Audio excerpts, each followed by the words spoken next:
Good evening. You can't outgame trauma. Okay, so some of my single clients and YouTube channel watchers are looking to figure out how to vet out better women in their lives. And for you women, some of you trying to vet out men, okay? And so we're looking for things like red flags, things that are warning signs that there might be a problem with this person. And we want to recognize those red flags, potentially not get too far into dating or relationship or whatever with them, or keep them at least at a certain length until we know more. It's to protect ourselves, right? We don't want to get invested emotionally, resource-wise, all that stuff, and find out that this person is toxic or that it's a relationship that it can't work. So we want to put our best foot forward into recognizing any potential red flags or problems, right? I mean, that's what we want to do. And so we go forward, we figure that. But what I will say though, just because some people have red flags, that doesn't mean that they should be discarded or not looked at, right? I mean, you could have somebody with very little red flags, very few sexual partners, and their values aren't that strong. They haven't been challenged in their life. Maybe they had a great upbringing, but not with a lot of challenges. And then when faced with challenges, they fail those challenges because their values aren't strong, and they screw you over in the end anyway, right? So all that looking for that perfect person without red flags didn't do you much good in that sense. And I've seen it before, right? But I've also seen scenarios where you have people who've made mistakes, who've, they have the red flags, they have a track record. But the question is twofold for both, for you guys, when you're looking at females, is she actively doing the work to overcome those things and to behave differently than she did when she behaved the way that she behaved in her past? Is she actively working to remove those red flags, or is she just assuming that they're not there or not noticing them and kind of plugging along? That's the first thing you want to look at. So can she change? Is she willing to change? Is she somebody who can take responsibility for herself, at least to a certain extent, and do the work, or not? So that's the first thing. And then the second thing you ask yourself is, will they come into your frame and allow you to lead? I don't care who she is, and I don't care whether she's great or not. She's not unwilling to allow you to lead. If she's too stubborn and too oppositionally defiant to allow you to lead, that has nothing to do with being alpha female, by the way, females. Don't be proud of that if you don't let a man lead. Be embarrassed about that, because that means that you're weak, that you have fears and you have hang-ups, which means that you cannot let another person take control and do things for you and make decisions for the betterment of that relationship. If that's who you are, then that's actually a problem you need to get help with.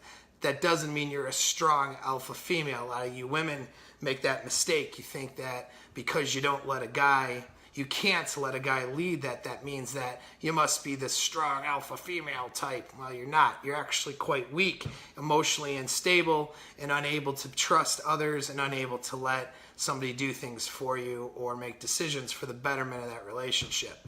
That's a problem, all right? Especially if the polarity that you're looking for is a man that leads, if that's what you are attracted to. Now, some of you women, of course, have no idea what you're attracted to, because that's part of your, unfortunately, the condition of what you guys face all the time. So you'll say one thing and mean the other. And anyway, I'm not even going to go into it, because a lot of you are not good decision makers. So that's the way it is.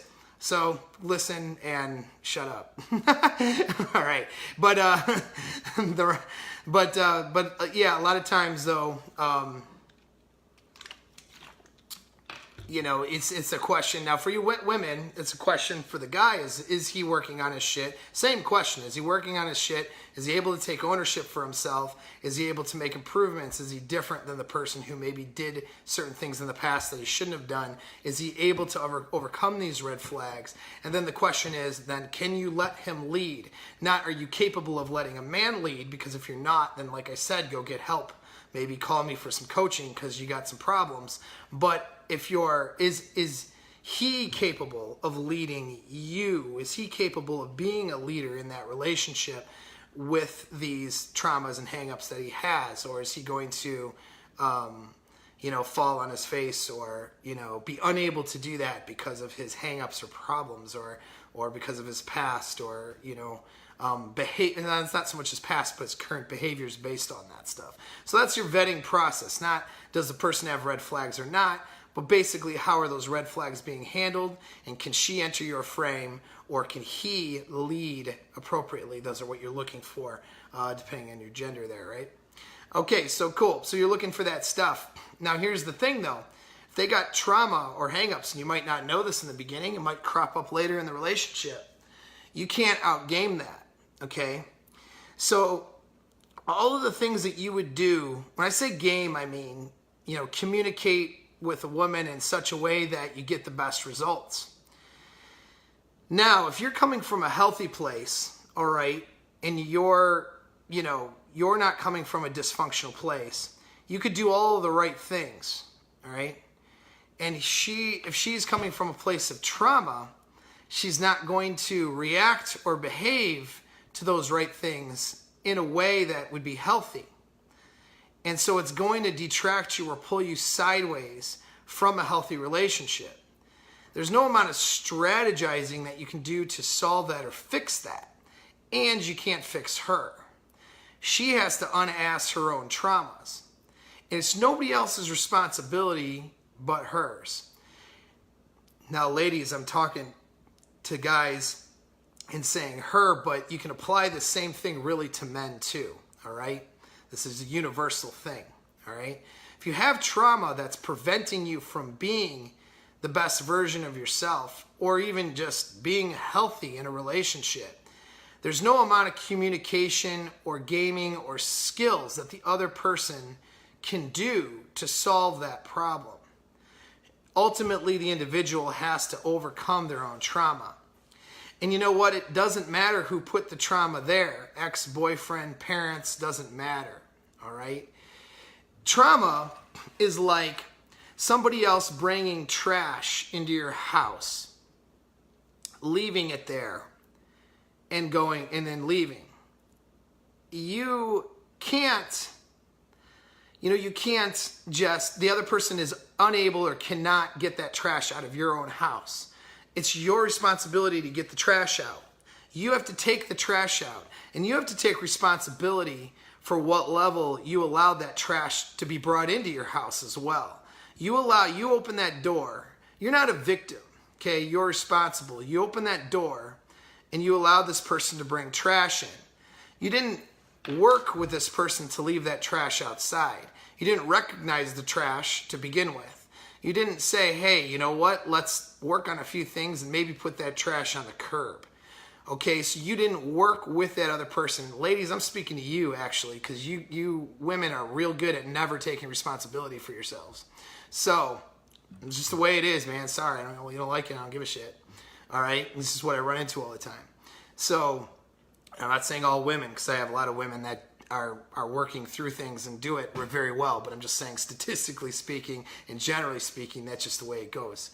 So instead of blaming your man, your parents, your trauma, your whatever, your uncle, whoever created that trauma in your life, instead of blaming them for it, although it may even be their fault, okay, let's be fair. I mean, certainly parental things as well. I mean, those may be your parents' fault, but it doesn't matter. It's no longer their responsibility. It's the trash that was brought into your house. The only person that can get that trash out of that house is you. Now, if it was a relationship and it was consensual, that means you did a number of things to allow that trash to be in that house. You allowed the trash to accumulate. You let the trash come in there, and you didn't work with that other party enough to get rid of that trash together, or perhaps you didn't have that other person leave that trash at the door. There's a number of things you could have done, right, to work with another person, to set your boundaries, to either not let them in your house or to set appropriate boundaries so they don't bring that trash in.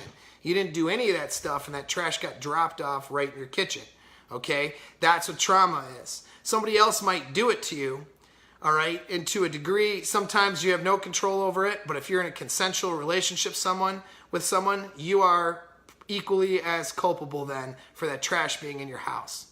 But it doesn't matter whose fault it is either, because the fact of the matter is that trash is sitting in your house, and there's only one person that can get rid of it, okay, which is the owner of that house. That's you. Only you can get rid of that trash and take it out. Well, here's the thing on that. You might not be able to do it by yourself. In fact, you probably can't. You might need help. You might need a coach. You might need a therapist. Therapists are different than coaches, okay? I coach, therapists do a different thing. You may need to go through some different types of therapies, not just talk therapy, but something like that addresses the emotional, EFT, EMDR, some different things to get into the emotional trauma and the hang-ups that are there in order to release and take that trash out. There's a number of things that are designed to deal with, your unconscious mind and your emotions, not just the logical part of you, in order to get rid of that trauma, all right? If, guys, there's a number of things your girl might have to do, and if she's in your leadership, she may take your advice and go get that help. Religion can help too, believe it or not. Whether you're a believer or not, I don't care. It's not the point, but it's the point of the activities, the prayer, the silence, the contemplation, those things that in the standards and values that get imposed. I'm not talking about whether or not your version of the spaghetti monster is real, okay? I'm just talking about the practicality of religion can be helpful for those that believe, okay? As far as setting up standards and parameters to go on, as well as practices in order to release traumas and reframe your mind so you can have that state control, right? Now, if she's in your frame and it's early in the relationship, she may do those things with you, may go to church with you if you're a churchgoer, may talk to a therapist with you if you need to talk to a therapist. She might do that. If she sits in the relationship for a while and these traumas begin to take effect, and you guys are fighting, arguing, or that creates a lot of tension between you two, a year, 2 years, 3 years later, she might not listen to you at all anymore. She might not be in your frame. If she was in your frame to begin with, she might not be in your frame anymore, and she might not see you as a leader anymore. She may have devalued you to a point where she doesn't take your advice or respect anything you have to say. And then she's not going to go to therapy. She's not going to get the help, It's on her. It's not your responsibility. Okay, just like it's her responsibility to take her own trash out, but you're not in a position even to help her anymore. You certainly can't be her therapist. You certainly can't be her coach. You certainly can't be her professional. Somebody else has to do that, and she's not going to listen to you as a leader. If she's not going to listen to you as a leader, well, it's over anyway. There is no relationship. You just hope she gets the help, and that's it. You know what I'm saying? So, but back to it, and actually my friend Bobby's on, who use the term of the title of the video. So thanks for that, Bobby. You can't outgame trauma. I think that came from you, sir. I think I stole it. Now I'm using it in a video. But anyway, it's so true, though, you just can't, okay? And so if somebody has a bunch of trauma, that's what you're looking for, all right? What is she doing to address it? Because especially if it's relationship trauma. If she was abused she was in an abusive relationship, that doesn't mean don't get in a relationship with her. She's damaged goods. She may be better than somebody else who never experienced that, because she may have overcome a bunch of things and is more resilient because of it too. So keep that in mind. And if your chemistry and her chemistry works really well together, why kick that aside and take that for granted? You know what I'm saying? So it can work, but what is she doing to address that trauma? What has she done, and what is she willing to do, and is she willing to be in your frame? Because at the end of the day, traumas involving relationships, love traumas, or attachment traumas, meaning parental things as well. These things will sit in their unconscious mind, and yours, by the way, okay? And it will come up later when you're in a relationship with somebody. There's high emotions, high draw, and it'll come and infect that relationship like a cancer or a disease. That's what'll end up happening. Okay? It's a behavioral response to past events, you know? And so it's a way that your body and your mind has learned to survive past traumatic events, and that's how you're responding now. But it may not, of course, be the answer or the way to respond in that relationship. So, example, if you have abandonment issues and then your partner does something that resembles that abandonment, you might get mate guarding, you might get overprotective, you might get jealous, angry, needy. You know what I mean? There's a number of behaviors that could crop up now because it's trauma-based and you haven't resolved that. And for her, there's a number of those as well. Well, I got news for you. All the game in the world, all the pickup artistry in the world, all the communication in the world to that female will not outgame it. It'll eventually catch up. You may keep her for a while.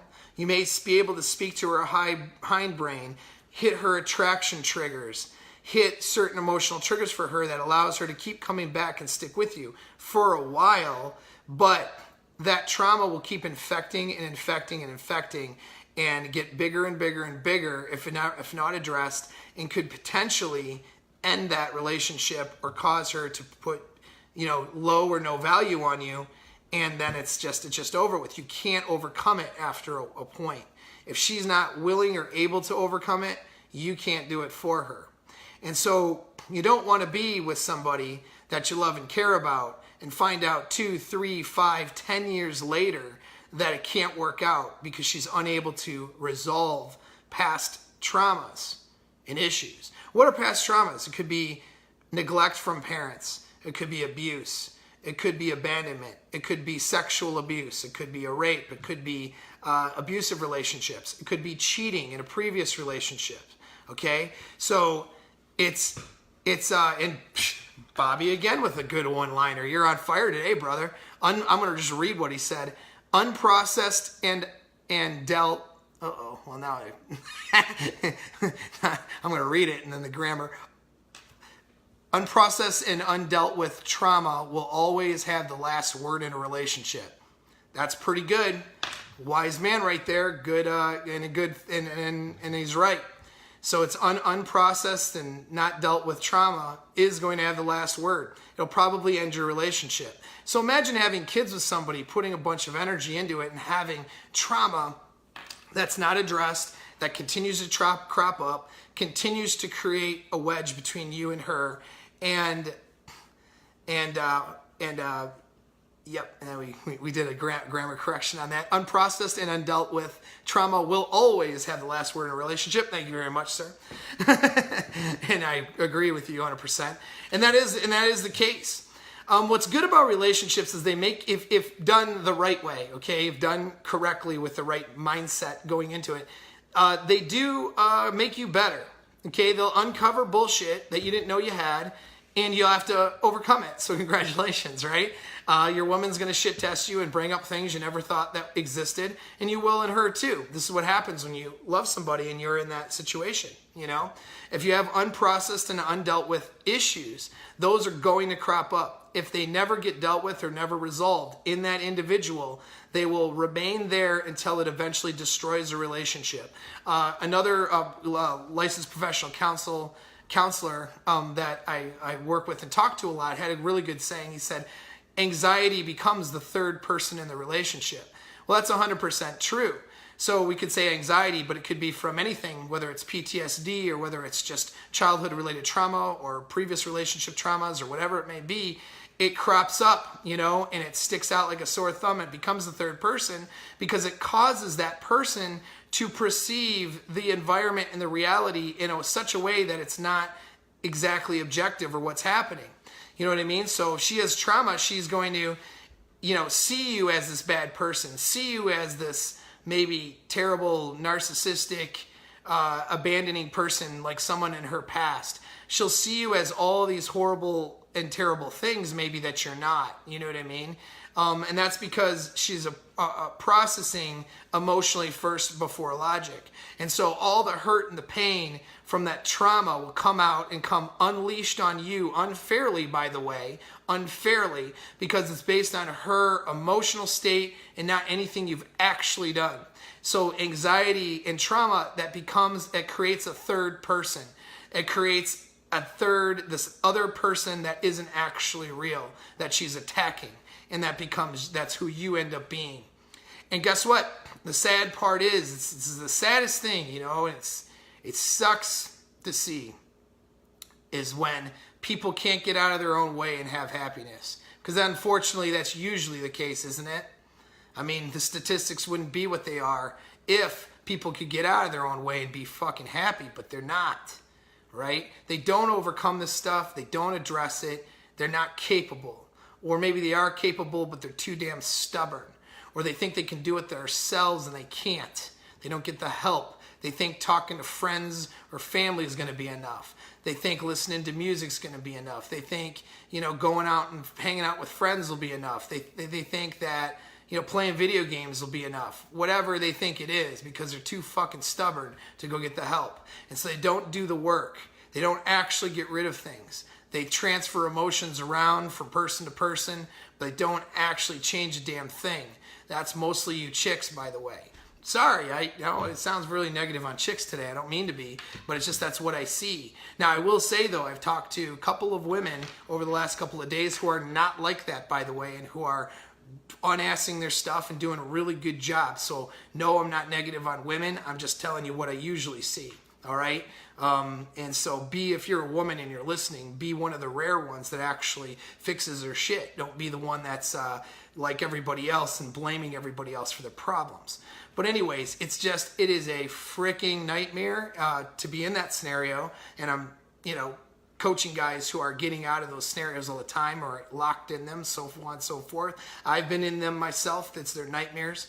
But not only to mention that stuff, it's just sad, man. It's just sad on the sidelines knowing the answers to these problems, knowing what they need to do, and yet they won't fucking do it. They won't get out of their way. And so at the end of the day, man, you can't do it for them. If you're in a relationship with a wife, ex-wife, a lot of you guys are trying to to repair marriages, repair relationships, whatever it may be, and you guys come to me or you listen to my stuff. If she's unwilling to do the work, or if you're female, if he is unwilling to do the work, unwilling to get the help, unwilling to do whatever it takes to get over some of these things that are weighing on him like a monkey on his back or weighing on her and causing her to behave in a way that's toxic, if they're unwilling to do the damn work and to get the help that they need, to come to me, get coaching, freaking get in my inbox, ask me some questions. If it's not something I can help you with because it needs to be addressed with therapy or medications or other types of therapy that I don't do, guess what? I got resources for you. You know what I'm saying? But you got to do the fucking work and get out of your way and stop being so stubborn and stop being so arrogant, which a lot of people are not. And so they'll sit there and they'll blame their partner for all the problems. And most of these women, unfortunately, that's exactly what women do more times than not. Why do I keep attacking women on this? Look, because it's what you fucking do, that's why. All right? And I'm sick of watching you guys hurt yourselves and dig yourself, just crash yourself into the wall over and over again over some dude when it's you. You're the problem. You're the problem. It's not even the guy.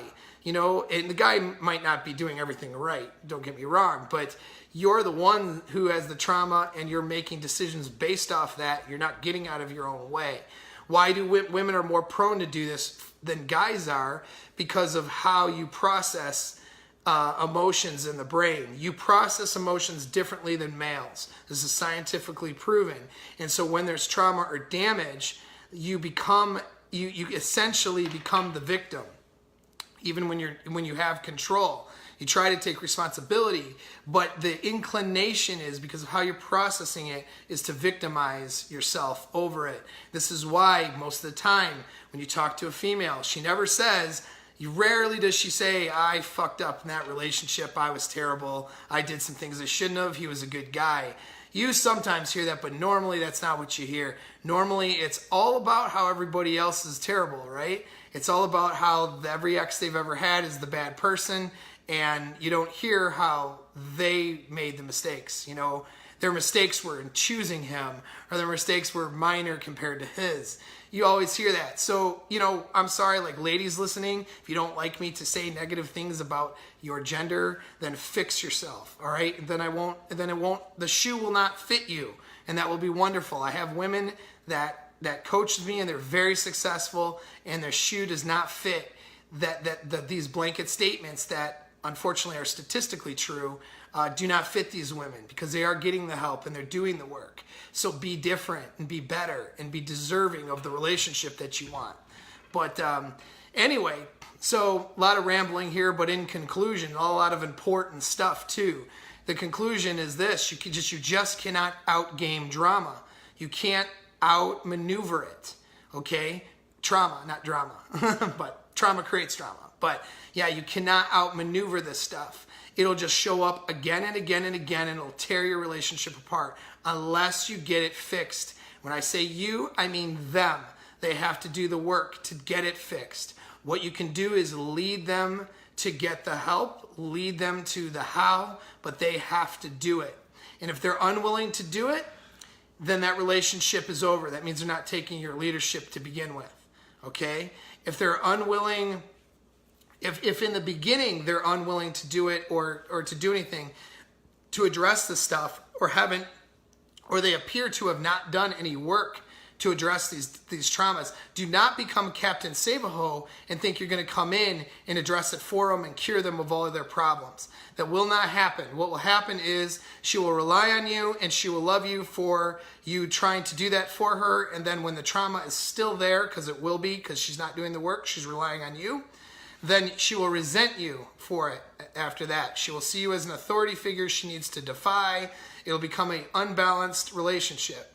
Okay? She won't, she'll see you as the source to fix her problems. And when you can't fix it because she has to take her own trash out, then what ends up happening is she resents you, she hates you, she devalues you, she cheats on you, she dumps you. And you having that benevolent spirit wanting to take care of a woman will be in a world of hurt. It'll be the worst experience you'll have had in some of your breakups. Don't do it to yourself, okay? So, it's a lot of stuff there, isn't it?